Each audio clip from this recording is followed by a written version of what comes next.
Hey guys, Isabel here. Welcome back to Reeled In. Today I have with me my friend Connor, my personal Star Wars encyclopedia. And we are doing a new segment that whenever something Star Wars comes out, we are going to have a discussion on it. It's called The Dyad. And recently the whole season 1 of The Bad Batch came out. And so we are going to discuss what we thought of season 1, we liked, didn't like, and what we saw. So starting with episode 1, it was kind of nice, but also very unexpected to see Caleb and his backstory and like just how he like reacted to Order 66. And later on in the season, we see Hera. So I wonder if we'll get a meetup between the two in the next season or a future season. Possibly. Because he kind of just ran off, and we don't really. I honestly don't remember a lot from Rebels. So like I don't really. Did we get like an answer on him? Kind of like what he And was doing. um I know it was covered. There was a book, or I think it was a series of books with Caleb or Kanan and Hera. They completely changed. You've probably seen it when the episode came out. They completely changed um the background for him because they did have like a flashback of his experience with Order 66 and his master Depa in the comics. So some people don't care. Some people are not too happy about it. I prefer what happened in the comic just because I think it had a little more substance to it. It was a little more emotionally padded. Mm-hmm. Um, but it is always nice to see Rebels characters show up in some of this newer Star Wars content. I also didn't realize because, with the actual like episode, like the movie episodes, like Revenge of the Sith basically is episode 3, that like a lot of this is also going on kind of simultaneously, like what's happening Mm-hmm. in the movie. So I didn't realize that like Obi-Wan's pursuit of Grievous when he like goes to find him is like right as Order 66 is happening. It's immediately after. So both the Bad Batch and the Clone Wars kind of, I think, scrunch that together because it all happens very fast. Mm-hmm. I mean, if you watch the films, it's in a matter of a couple minutes. So I mean, they're not going to waste any time just kind of drawing it out for 5 minutes for as long as it takes Obi-Wan to get back to Cody on his lizard friend. But Yeah. yeah, it's all very quick, like that, and the end of the Siege of Mandalore and the capture of Maul. Like it's all kind of happening at the same time. So I have seen things where people will edit them over top of each other. It's really interesting, Yeah, but that'd be it's a cool. lot happens in such a short amount of time, Mm-hmm. Like and it's all the chess pieces come together. yeah, and everything just kind of crumbles. Mm-hmm. Yeah, it's something I never really realized just because like it's kind of impossible unless you have like so many different monitors to like watch them all like on top of each other. Mhm. Like you said, unless someone puts it together and has that time. um, but and also I didn't actually realize just like kind of how important Grievous was to the clone army itself. Like I know he's like the general Grievous, but like taking him out basically, as is said in this first episode, like it affects the rest of the lines down. Which for some reason I just like never realized. I was like, oh, he's just like a separate bad dude that they want to get rid of. So that was just something interesting and surprising to me that it took me this long to like You know, really understand. he's the general of the droid army. So Yeah. Okay, well, going in like with all the trailers even before this episode came out, I honestly like wasn't too sure what the season was going to be or the series was going to be about, but I did like that mhm. the whole series is literally directly like right after Order 66 happens and everything that entails, cuz we've seen in Revenge of the Sith, like we've seen Order 66 happen, and of course like when we see that, it seems all the clones turn on the Jedi and kill them and stuff like that. And then later we see episode 4, which is Luke and the Empire is in height. And of course we have like Rebels, which kind of shows, but that's more like when the Empire is like fully in command. So it was kind of nice, I thought, to see like the transition period.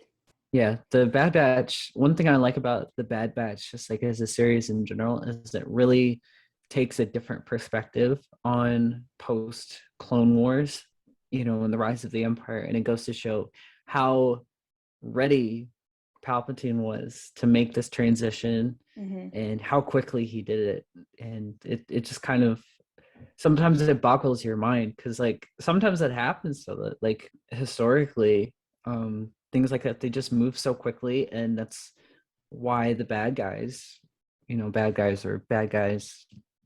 will come into power, because you don't have enough time to react and to prevent it. And it just like pulls the rug out from under you.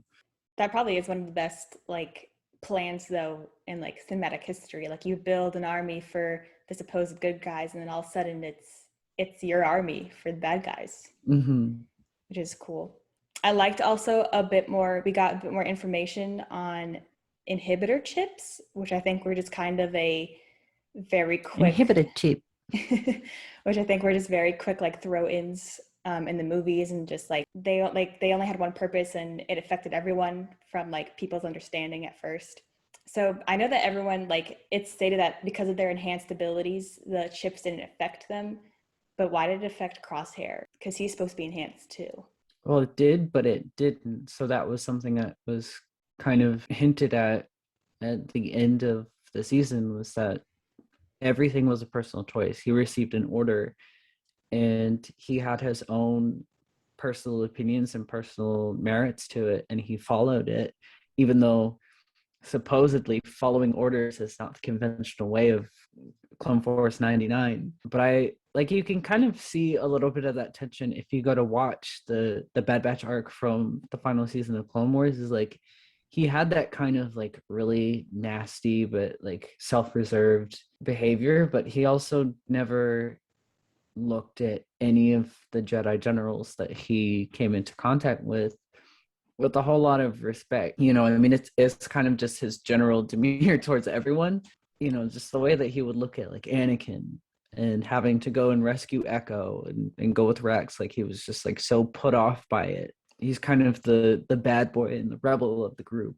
What I found kind of interesting, and I didn't realize this until like later on, is that Omega, because later on we find out that she is part of Jango's initial DNA.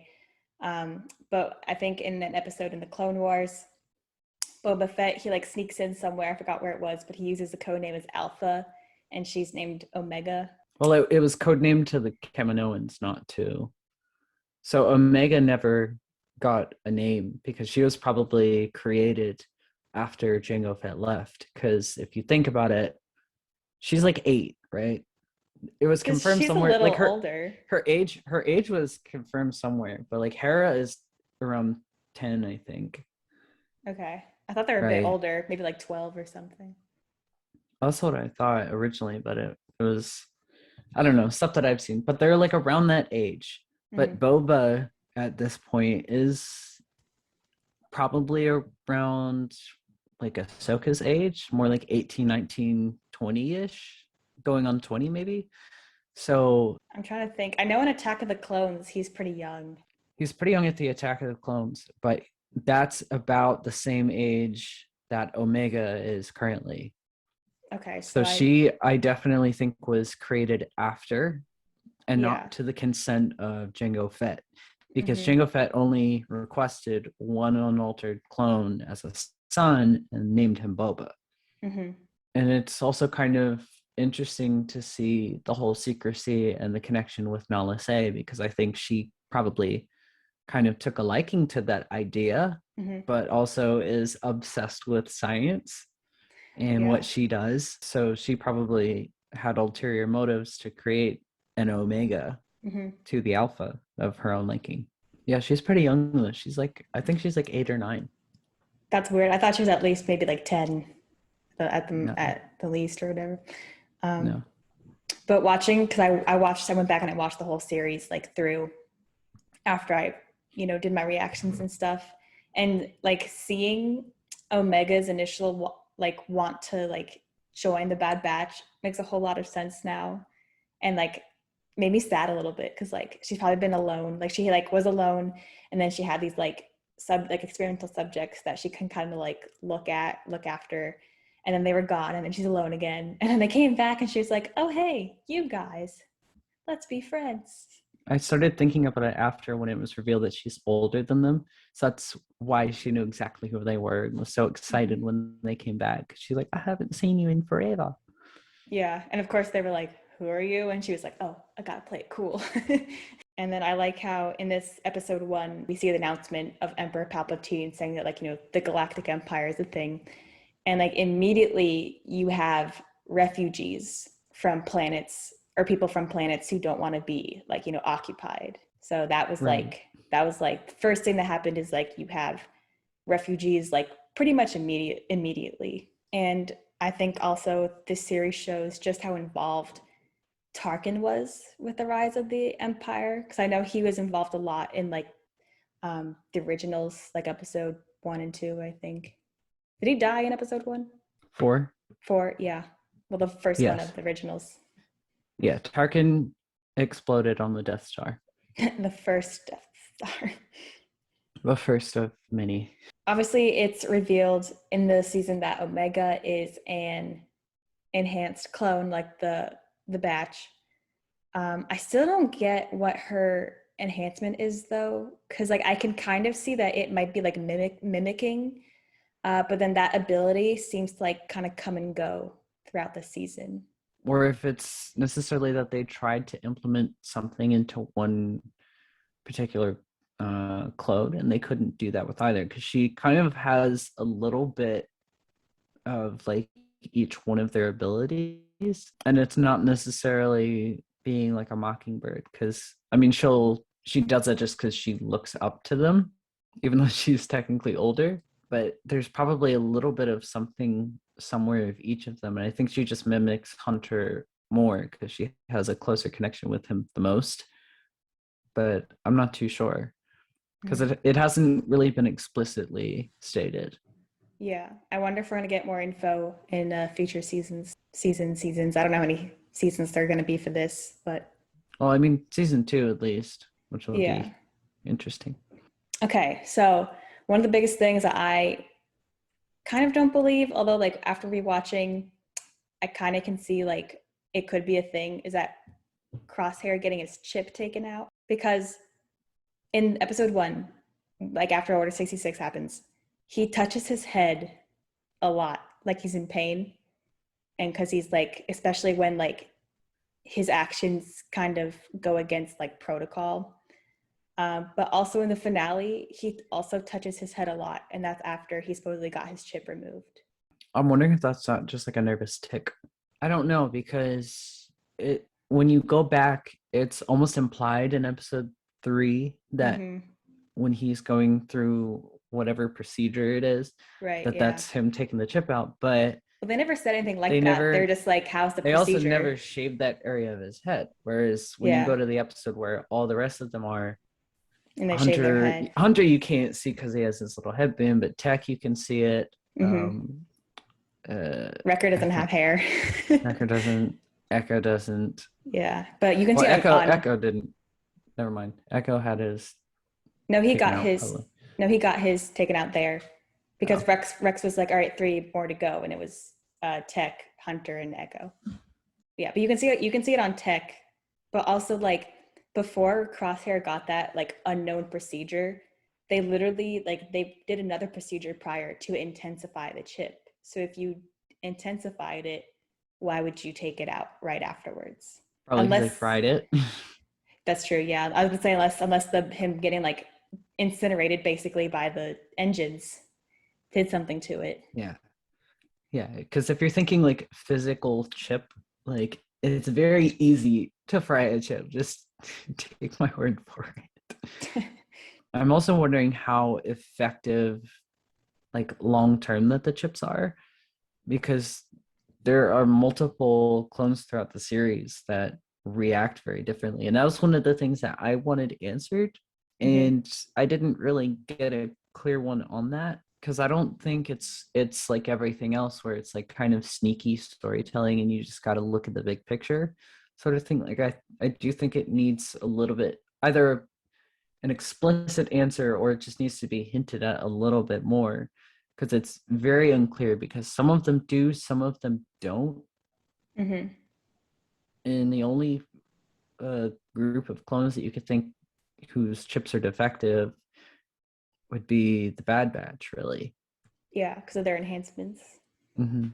Yeah, because even when they're with Rex, he states that like it's rare for a clone to like be able to resist the inhibitor chip.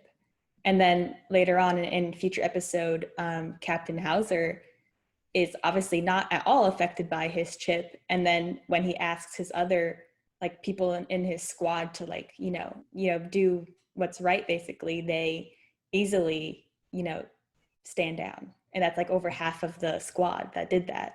But your idea about the chip maybe sort of being debilitated after a while or diminished after a while, that could make sense too. Yeah, because I'm not sure, because it wouldn't make any sense though for them to only be built to last for one thing, even though Mm-hmm. that is literally their main purpose. It's their primary purpose, is to execute Order 66 or whatever the Emperor's big plan was going to be if it wasn't Order 66. Mm-hmm. Um, We also have to think that the Emperor probably, as like this whole series is kind of about, didn't actually want the clones for his long-term army. So there well, could also be something, that too. yeah, and there's something about that too that I kind of wanted to touch on, that I started thinking about when they issued the TK troopers, and then with Admiral Rampart's conversation with Tarkin about Project War Mantle, Mm-hmm. is I definitely feel having the clones kind of be taken out of the picture makes sense for Palpatine. Like if you're just to play like devil's advocate, right? So you're not having to take in outside forces for your superior control. You do that from within. So Mm-hmm. not only do you have less bodies to literally physically take care of, but then you kind of brainwash everybody else, and it just makes your job as a supreme overlord of the universe a whole lot easier. Mm-hmm.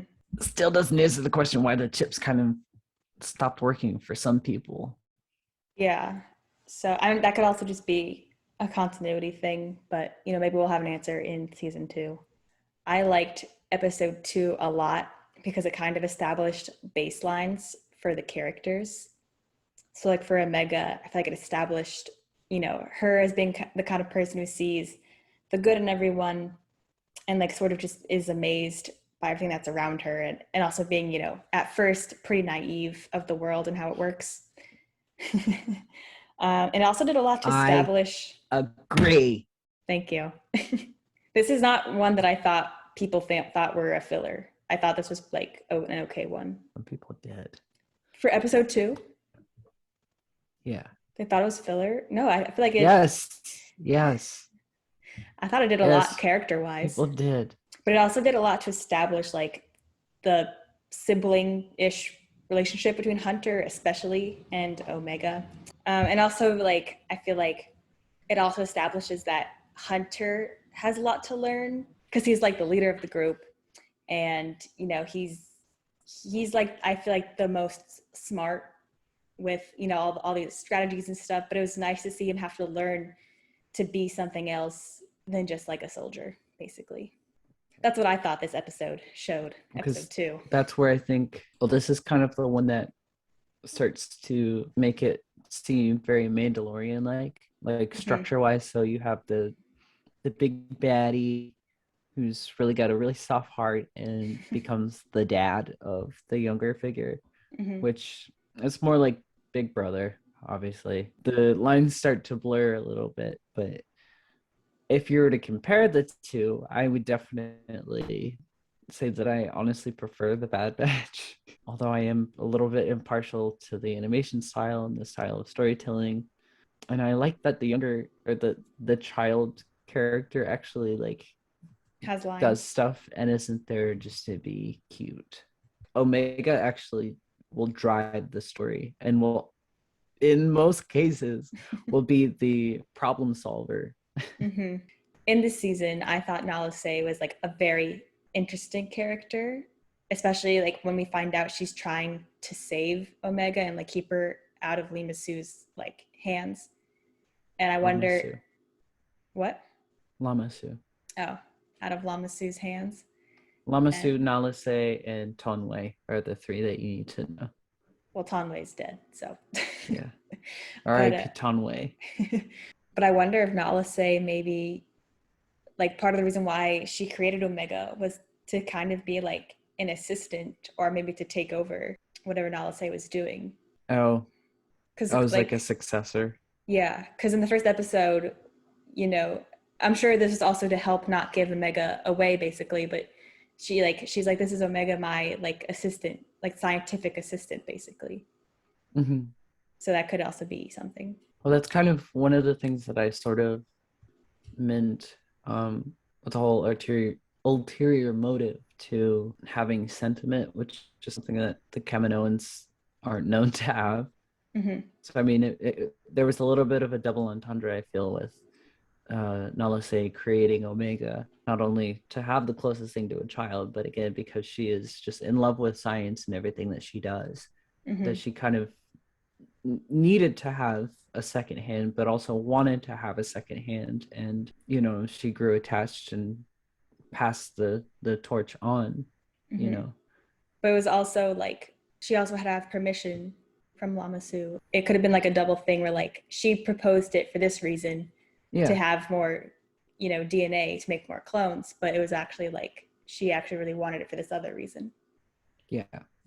Also, okay, so a lot of things I just like saw and like reasons why I think things happened kind of like were for naught because according to Lamasu, they made Omega because they're running out of Jango Fett's original DNA and they need that to make more clones. But the clones become obsolete. So like your whole like want and process for this is literally counterproductive for you, you know? Well, it was never their intent to run out with their contract with the Republic or what became the Empire. No, I know, So but like that just kind like of to the audience, tries. it's ironic because like it like that's like all this effort and work sending out bounty hunters, like it doesn't matter because at the end of the day, like it's not needed anymore. Well, that's the tragedy of it. That's Yeah. that's supposed to be the tragedy of it, while also kind of answering the question in terms of the continuation of the lore is what happened to the clones? Why are there no clones in the Empire?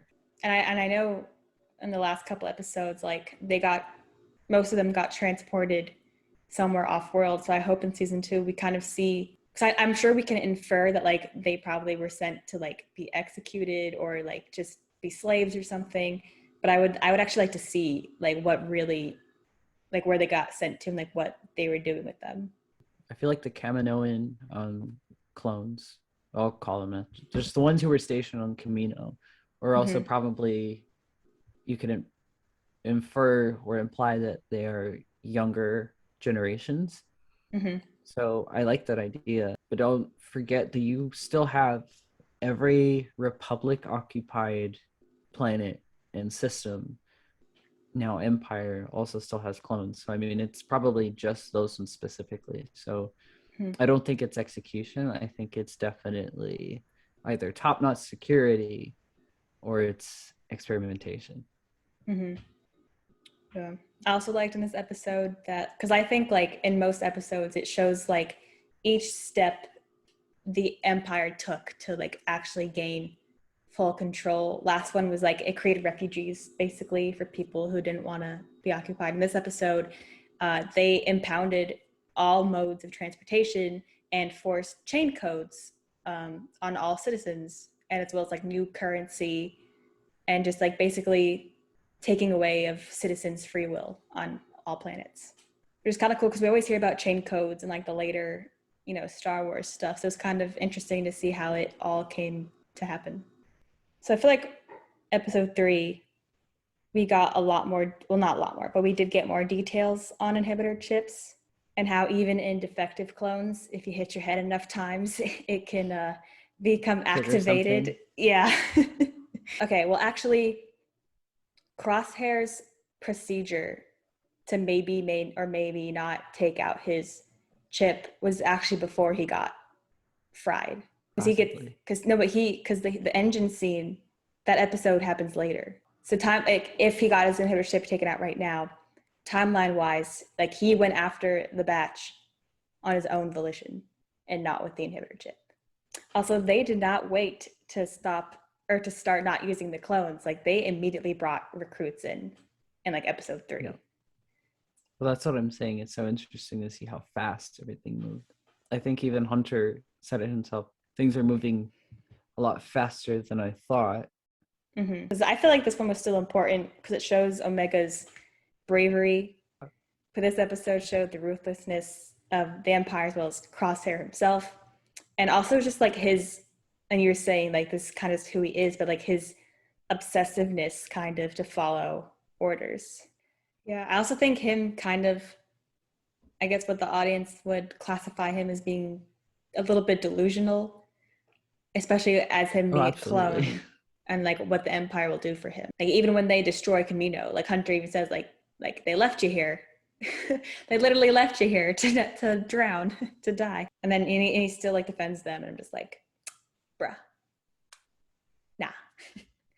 Okay, so this, I feel like starting episode 4 is when I know people were really like, and I know you don't like this, but they were really like, okay, this is filler episode. There's no such thing as filler in a series like this.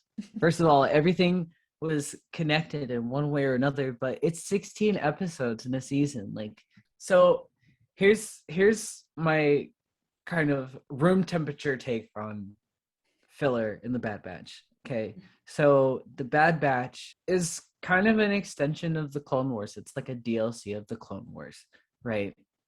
Like style and everything. This is kind of what some people have asked for. Some people were like, oh, this isn't what we asked for. It's like, actually, it kind of is, because people have been begging and begging and begging Lucasfilm to stick with a Clone Wars style animation and to save the Clone Wars, which eventually happened with the 7th season. But this is a continuation of that storyline, just with different characters, right?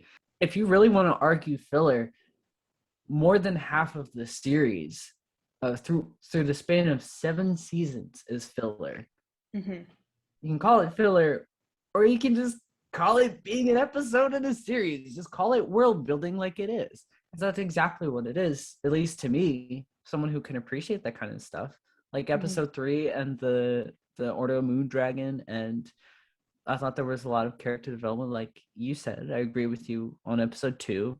It's like, just because it didn't have anything to do with a crazy laser battle with Crosshair, you know, like I think people need to kind of figure out what they actually mean by filler and whether it is appropriate in the grand scheme of things.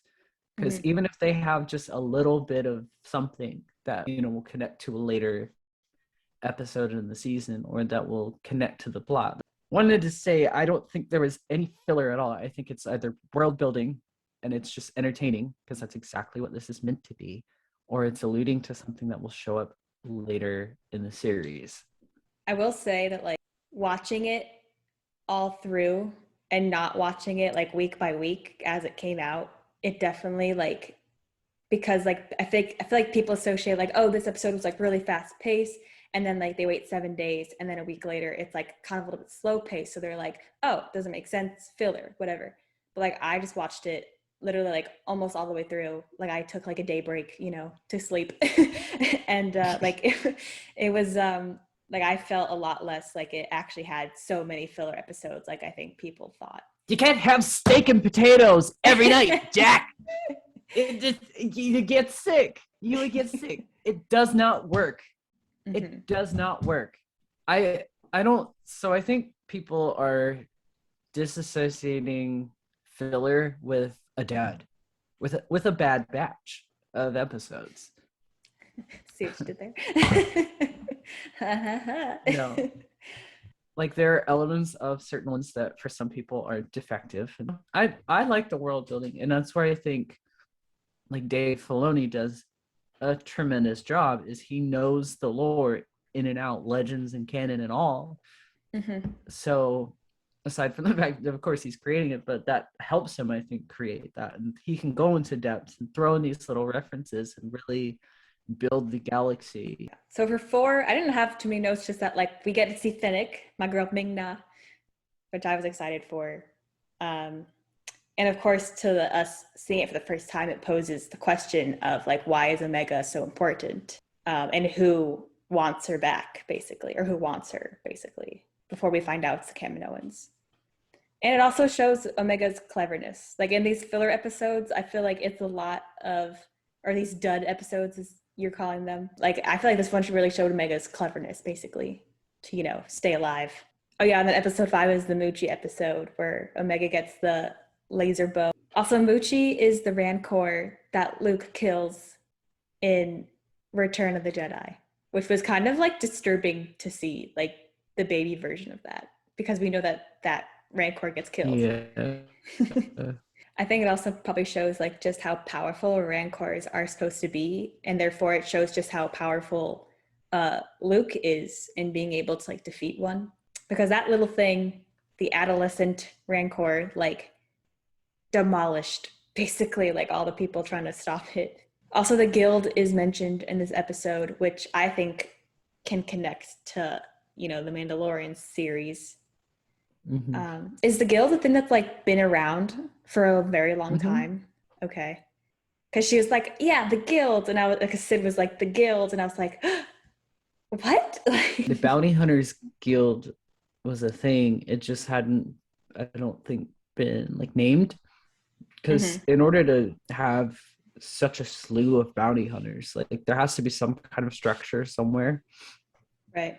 It's not necessarily as structured as it is in the Mandalorian, because I feel like that's like a specific branch. I would have to look into that a little bit more, but like there is kind of a bit of a system, or a group at least, that's been around. Okay, so on episode 6, I was talking about earlier about how it's like tragically ironic in a way, how like they do all this effort to stop this one thing, which is like now the clones, or like keep the clones going, but like it doesn't matter in the end. So like Trace, because Trace and Rafa are in this episode, which I thought was cool to see. But like, so Trace and Rafa get the tactical droid information to take it, so they can stop the clone army basically, because like the tactical droid has accumulated all this data from them. But that doesn't matter either, because the clones are obsolete now. So like they went through all that trouble. Half the episodes was them going through all this trouble to get or do something, but it doesn't matter, because at the end of the day, the clones are gone. Well, again, that's the tragedy of the storyline of this season. Yeah. But I liked to see the sisters working for the, I'm assuming what's going to become supposed like the rebels, you know. And that's probably because of Ahsoka's influence, one way or the other. If anything, I know that was one that people are calling filler just because they don't like Trace and Rafa. I don't know why they don't like. And then Rex didn't get revealed until it was almost in the format of like a post-credit scene or an end credit scene. But here's the thing, I don't like Rafa. I love Trace. I can't stand Rafa, but I don't mind Trace. I like Trace a lot, actually. I think she's got a pretty decent head on her shoulders. Now that Rafa's like going in the right direction, like she's a little bit better. But like in the Clone Wars, when she was like not only getting herself into trouble, but also like her sister who wants to do good, I was like, girl, stop it. I love that one scene. What we need is a diversion. What we need is a diversion. Is there an echo in here? Yes. Yes. What? I'm Echo. Okay. But in this episode, we actually finally found out what the Empire did with the droids, and they just like melted all of them down. Like did not keep them to like reuse. They just like got rid of them, which I enjoyed seeing, because it was another step that the Empire like took, you know, to gain ultimate power. So with the droids, though, that also goes to show how like forward thinking Palpatine was with the whole Empire plan. Because you know, he was playing he was pulling strings on both sides with both hands. Yeah. So you know that like he definitely went through the resources to create the droid army, to serve their purpose, to melt them down, and to recycle them into something else. I mean, Wouldn't it be whack if the droids got melted down to be parts of the Death Star? I think that's exactly what they were. That's crazy. There That was that is whole, crazy. well, that's why they were building above Geonosis. The structure was being built above Geonosis because not only were the Geonosians amazing droid architects, Mm-hmm. but that's where all the droid facilities were. So they're pulling the resources from multiple fronts. So Mm-hmm. Oh yeah, and then we did see Ahsoka's droid at the end, R7. I wonder if that's a hint for next season or something. So episode 7, Rex is revealed. We get more inhibitor chip background. Anyway, was I the only one who kind of wanted Wrecker to like die in episode 7 with the inhibitor chip thing? I didn't want Wrecker to die. I wanted him to pull a crosshair, like become like a secondary enemy for a minute. I think that would have I been did think that interesting. was going to happen, especially because he's like the most powerful, because he's the Yeah, strongest. because like I was definitely hoping that it would be more like an escape room sort of situation where they're just trying to get away from Wrecker, because Mm-hmm. at this point it's That would probably I have to happen though. Like everyone else would probably have to get their chip out first, and then Wrecker would be like the last one.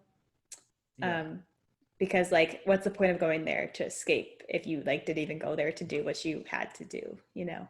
yeah. Well, that was the one that I felt kind of resolved itself a little too quickly, in my opinion. Would have liked to see a little bit more stakes, Mm-hmm. you know. I did think it was interesting to find out that to some degree, the clones are actually aware that they're being controlled by something, but they like can't control themselves to stop it.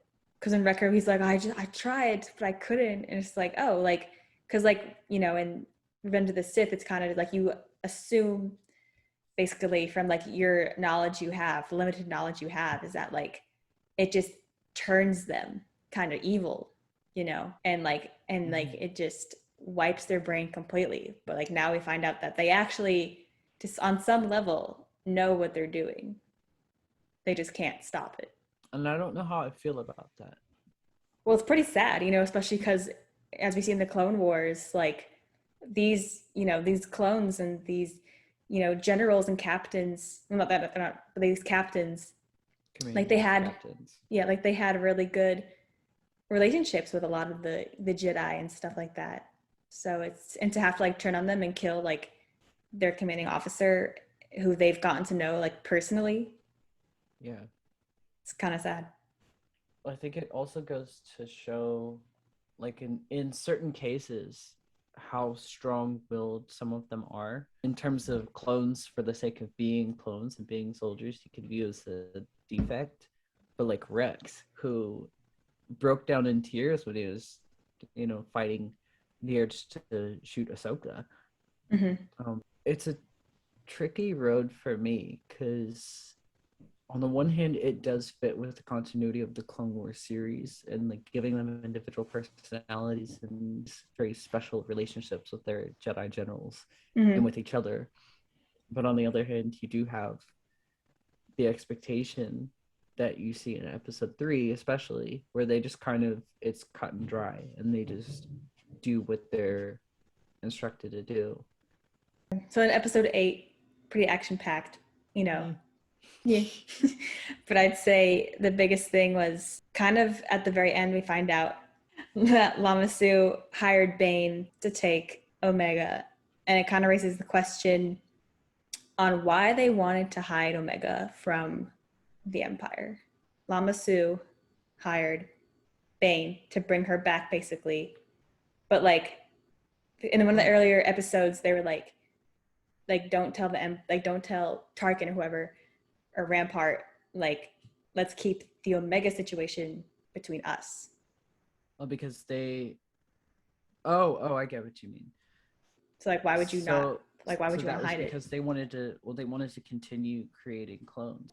They wanted to Okay. continue this clone army because even though they've created multiple clone armies before, Mm-hmm. or multiple like clone versions of something or someone. I think there's also the question of whether or not the Kaminoans are not clones of themselves in many cases. Mm-hmm. But it's so they could continue the production of this army because it's one of the finest that they've ever produced. Kaminoans have a lot of pride. Yeah. Kaminoans have a lot of pride, but they also don't like the way that the tables have started to turn against their favor. A part of me is kind of wondering though if maybe, and we sort of talked about this earlier, but if there's like another reason why they created Omega. Because I feel like we've gotten a good amount of answers on her, but I feel like there's something else to her too. I'm just not sure what it is. Stuff that I think we haven't had answered because they allude to the whole sentiment that she doesn't like being, there's episode 1 where she's like, I don't like being put in the tubes either. And then in that abandoned cloning facility where she's looking into the tubes and she's looking at a clone of a Kaminoan. Mm-hmm. She has like a little moment. There's definitely something that they were looking with her, and I know a lot of people have speculated possibly enhancements that you see in Clone Force 99, or whether they were toying around with the idea of force sensitivity. Mm-hmm. This kind of also leads me to believe that because in episode 9 we find out a bit more about the whole conversation of genetic material, and we see that a lot. We hear it a lot in The Mandalorian with Grogu and his blood, and also now in The Rise of Skywalker and just also the sequels with Snoke, because he's supposed to be a clone, I think, and also the clone of the Emperor. So that's a thing. But Rey's dad and yeah, Loki Rey. Yeah, and so it's just this. I feel like this might be the connecting series that might help answer these. I feel like these really big questions that we haven't. Yeah, that we haven't really had sufficient answers for. Yeah, well, I think people also forget about midichlorians and how that was kind of made the scientific canon answer for force sensitivity. So that was not mentioned in the Bad Batch, but it's still something that I'm keeping in the back of my mind. It's I wouldn't be surprised if it gets mentioned next season, or if that's the direction that the series is going, if that's something that's going to be talked about. Because we also mentioned in Mando. Yeah. Grogu. And we also Omega has not been mentioned, at least by the name Omega, in future timeline content of Star Wars. So there's also the big question of what happens to her, But yeah, episode 9 was the Cloud Kaminoan facility with Fennec. I kind of hope we see Fennec in season 2 because I liked the dynamic, and this is also on Ming-Na's part. She's super talented and did an awesome job. That I just like the dynamic between Fennec and Omega, and I kind of hope it comes back in season 2. Episode 10, the Empire is starting to take over worlds using figureheads, basically. It's cool to see Raxus. Shows that they're still using the walkers from the Clone Wars. They're from the Republic, so they haven't developed their own weaponry yet. Yeah, and basically shows that not everyone sat down and took the Empire's rule. Eventually going to be creating, the resistance, rebellion. There's too many. What did you think about the whole Ryloth mini arc? Considering that I have watched most of Rebels in its entirety, I don't mind seeing. In fact, I like seeing Rebels characters in some of this newer Star Wars content, just because it sort of makes everything very inclusive with the characters and the world building. There were 2 different arcs in Rebels where Cham Syndulla made an appearance, and it was this whole big upsetting kind of reunion between Hera and her family, because she had very different morals than her father, and they differed. So I just like how it kind of supplements that, and it kind of hints at some of those things, but it just shows what else is going on in the galaxy, and how a planet that is so like vital because of its location and its resources and its people. The fact that they fought so hard to align themselves with the Republic, just to Mhm. have it turn right around to be the Empire, but also to show the complacence and complicity of the leaders. I liked seeing Hera. I feel like this is kind of another side to her, and like sort of like her, like it was nice to see her backstory and how like the reason why she was so involved was because like this has happened to her on her home planet and stuff like that. It's not something I was expecting to see, and I was a little bit confused on the first half of the arc, like as to why this was kind of happening. Obviously, it shows like the Empire that they're sneaky and secretive and stuff like that, but I don't know. I just wasn't expecting to see her, but it was nice seeing her. I think out of all the Rebels characters, I did enjoy Hera as a character. But I wasn't really like I liked her and Omega's dynamic, and it was nice to see like her become a pilot like in real time, you know, and her love for it. But I don't know if maybe because I only watched a few episodes, like key episodes of Rebels, so I haven't watched all of it. Did Hera have that like intense enjoyment of being a pilot? Like obviously I know she Yeah, was like, I'm the best pilot or like whatever. that was like her thing. So she was, I think it was like season 2, where like she was the test pilot for the B-wing fighter for part of the Rebel Navy. Yeah, that was her passion. Okay. I guess I just didn't pick up on that. So like I knew she was like the main pilot and everything, and that was like and she was like, I'm one of the best pilots. Like I knew that, but I didn't think I just didn't like match up that like she really felt that way about it. Forgot about the hive, the one with the bugs and I hated that heists. episode. Really? I did not like that episode at all. That was a dud. Yeah. That was definitely a dud. I'm not gonna call it filler just because I think it still did It could stuff. maybe hint at like It's the hinting at some stuff with syndicate and everything. the crime syndicate, yeah. Yeah. Which at this point probably would make more sense to connect it to Solo. Mm-hmm. Yeah, so I just didn't like that one. I didn't have anything really at all to say about it, except that, you know, the syndicate maybe is hinted at and could maybe be like, you know, Maul or like you said, someone from Solo. But for War Mantle, I found really interesting because I've read the original Thrawn books, the trilogy that Timothy Zahn wrote before Disney like uncanoned it, basically. So it's part of Legends now, I think. But the having like a base in the mountain is actually like a concept taken from that, where Emperor Palpatine, he actually had like hidden bases inside mountains, and it's where he kept like his secrets and all these like artifacts, important artifacts, basically. So I thought it was cool that I could like recognize that and be like, hey Dave, like I might know where you got that from.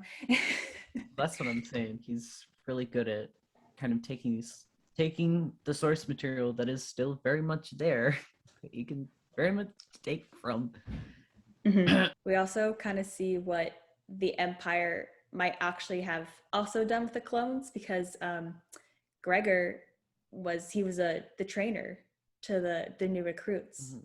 So that could also be Yeah. something that the Empire has, you know, put to use for the clones. And the Empire took Kamino's like basically all their science equipment, and they took Nalase, which also makes me kind of want to connect it to the Mandalorian as well as the sequels too, with the whole cloning, because that's what the Kaminoans are known for, is like their cloning abilities and their like scientific brains. Well, I mean, if you think about it, because they revealed this in the most recent Vader comic, I think, um, that the Emperor kind of never stopped. Like he always had contingency plans, and so revealed some. They revealed like the Eternal Fleet on Exegol and all Mm-hmm. of that. It's interesting. He's always had contingency plans. Well, didn't he want to live forever Yeah. and be in power forever? So those were like the big things I took from War Mantles, that just basically like we get to see how the Empire has been able to kind of do it, is because they stole and took basically from others, from the Kaminoans. Also, when the Bad Batch and Crosshair like meet each other again on Kamino, Crosshair's argument did not make any sense. Like, it may not have been his choice initially to like attack them because of like the inhibitor chip or whatever. But if the second procedure took out his chip, he now voluntarily chose to continue to attack the Bad Batch. And he never left to go find them himself if the chip was taken out. So why would you expect them to come find you if all you do is try to hurt them? And that just like made me mad. That like Crosshair. I think it was a very diluted, like, join me sort of a scenario. Like, I don't think the inhibitor chip was solely responsible, because I think he was kind of the deviant one of the group and the nasty boy of the group. So I don't think the inhibitor chip is the thing that's necessarily holding his hand through the process. I think it just kind of gave him a nudge. He's like, all right, I accept it. Because I know some people were like, Crosshair. I agree, his plan didn't make a whole lot of sense. Yeah, because I know some people were like, Crosshair is correct. Like, they didn't try to get him to go with him at all. And like, he was literally shooting at them. They would have died. He shot Wrecker. Like, they had no choice. If they themselves wanted to survive, they did not have a chance, because it wasn't just Crosshair versus them at that point. It was like Crosshair, the new recruits, under Crosshair's lead, by the way. I also think, like, if they just surrendered, like, I think that's the thing. He just expected them to be like, oh, okay. But yeah. Obviously not. Mm-hmm. So I understand, I think, where he's coming from, but it's very diluted. Also, the destruction of Camino hurt me on a physical level. And like, it's literally the end of an era. Like, it signifies the end of the clones, the Republic, and even like the Jedi in a way. And that the era of the Empire is now like in full swing. What I liked most about this season or this series is that like it showed like Empire and just how it kind of, and now it's this full thing.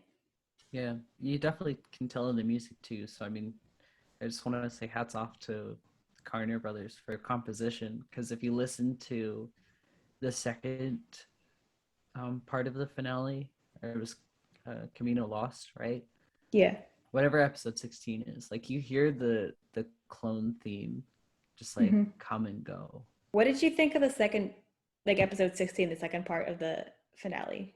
I wasn't disappointed. I know a lot of people were disappointed, but I think people's values are just very different. Yeah. I'm okay without a big laser battle. Because like George has always said, it's not about starships and laser battles. It's a soap opera. I also think what it is that like people, with Star Wars and even Marvel, like I think people have just gotten like very used to with, Star Wars, Mandalorian, and even these new Marvel TV shows, that they're very like distinct, very short series and seasons that like, and I think people have just gotten used to things ending with like a bang or a huge cliffhanger. And now when something like doesn't do that or is spread out to be longer than 8 or 6 to 8 episodes like we've been seeing, and they're like, well, what? That was horrible. And it's like, well, it's not. It's just, it's its own thing now. It's like what TV used to be when we had cable. Yeah. When people watched cable. Exactly. But the mode of storytelling for a lot of these people has changed. Mm-hmm. There's a time and a place for like a big finale, but it's not necessarily every time. What I liked about this episode, though, was that Don't include Rebels. The batch themselves were able to get themselves out of this like dire situation. Because I think some people were expecting like this big cameo to come and save them, like Ahsoka or Rex or something. But I like that because I feel like it shows a lot about them, that they themselves are able to, like, you know, save themselves and take care of themselves. And it just shows the kind of person they are. Omega, her character, really, I feel like, hit a high note in this episode. Yeah. But yeah, that's all I really had. And just some like big questions I think I'd like to see answered in season 2 is it the only reason why Omega was created was to have like new genetic material?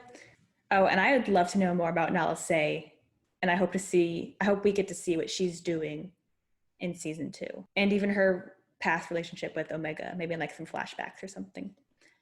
And I would like to have a more clear idea of like who Omega is, what her enhancement is, and like what her purpose is, kind of. Because I feel like that's one big thing that hasn't been answered, like her own personal purpose and like her character's purpose, you know. Yeah. Those are things I'd like to see in season 2. Or at least to have her form one, because I mean, at her age, she kind of just wants to be with her brothers, and she kind of has that for the most part. Yeah. Well, I'm talking about like really is. I'm talking about like for like storyline, not like what she wants. You know, just like what her character does to the storyline, basically. So I know you said you like this better than Mando. Why do you like it better than Mando? Some of it, I mean, I'm a little bit biased. I think I mentioned already that the type of storytelling and then the animation style, you know, I enjoy it just because I love the Clone Wars so much. And it's not just the nostalgia factor though either. It's like I like how it has a little bit more continuity with most of the existing universe, especially things that Dave has done with Clone Wars and Rebels. And you have what goes on in Rebels, but that's like 3 years before episode 4. So that like immediate transition, like we haven't seen too much in canon. Certainly nothing on screen really, with the exception of that little tidbit with Fallen Order. So it's nice to kind of see it from a different perspective, and also not following a Jedi. You know, every Star Wars story, one way or another, has included a Force sensitive character, but to have them not be the one to like hold it on their shoulders the entire time is also really interesting. What are your thoughts on the series as a whole? Yeah. And do you prefer one over the other? I do not, because I think I like viewing them as like their own thing, kind of like they have their own story to tell. I always go into things like I always go in to viewing new material without a lot of expectations, because I'm never disappointed by doing that. But also like I had no idea what the Bad Batch was going to be about, what story it was going to tell. So I was pleasantly surprised. Like I said, I enjoyed seeing the transition of the Empire. That's something like you said, we haven't seen on screen.